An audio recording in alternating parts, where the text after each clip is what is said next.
India Pakistan की वार 2025 के अंदर एक लम्हा ऐसा आया कि मोदी साहब ने इंडस वाटर ट्रीटी को कैंसिल कर दिया। वो पाकिस्तान को जो पानी आता है उसको रोकने की धमकी दी। फिर क्या था, इंटरनेशनल मुआहदा तहलील हुआ।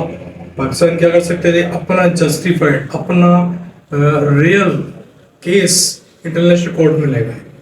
इंटरनेशनल कोर्ट की न्यूज़ आ गई है, मुबारक हो पाकिस्तानियों आपको, कि ये केस का जो डिसीजन है वो आपके फेवर में आया है। फेवर में क्या है कि आर्बिट्ररी कोर्ट ने ये फैसला पाकिस्तान के हक में दिया है कि इंडिया यकतरफा, इंडिया वन साइडेड इस पानी को नहीं रोक सकता।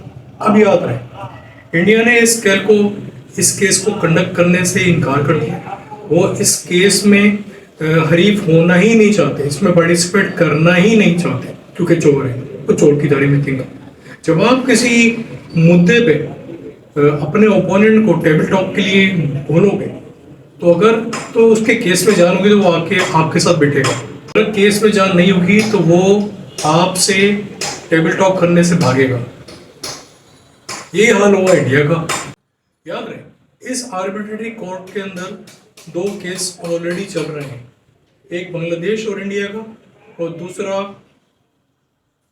दूसरा इटली और इंडिया का। तो ये टोटल 3 केस इंडिया के खिलाफ चल रहे हैं। जो लोग आर्बिट्रेटरी इंटरनेशनल कोर्ट में गए हुए इंडिया के खिलाफ, मतलब ये 3 केस तो आपके सामने हो गए। तो आप समझिए कि किन किन लोगों को इंडिया ने परेशान किया हुआ है कि लोग जब ये डिस्प्यूट आमने सामने हल नहीं कर पाते हैं तो इंटरनेशनल कोर्ट में जाते हैं। और कोर्ट में इंडिया बांग्लादेश वाले कोर्ट्स में पार्टिसिपेट कर रहा है, उस मसले को हल करना चाहता है। इटली के खिलाफ जो केस है उसको हल करना चाहता है, उसके अंदर पार्टिसिपेट कर रहा है। नहीं कर रहा तो पाकिस्तान के खिलाफ इस इंडस वाटर ट्रीटी में नहीं कर रहा, क्योंकि बहुत बड़ा डिफॉल्टर है और 1% भी चांस नहीं कि वो इंटरनेशनल कोर्ट के अंदर ये केस जीत सके। तो ये इन्फॉर्मेशन आपको दी। अगर न्यूज़ पसंद आती तो लाइक कीजिए। ये न्यूज़ का चैनल है, खाली करनी कर वीडियो को एंड तक देखिए तो आपको न्यूज़ का कॉन्टेंट अपडेट्स के बारे में पता चल रहा है। Thank you.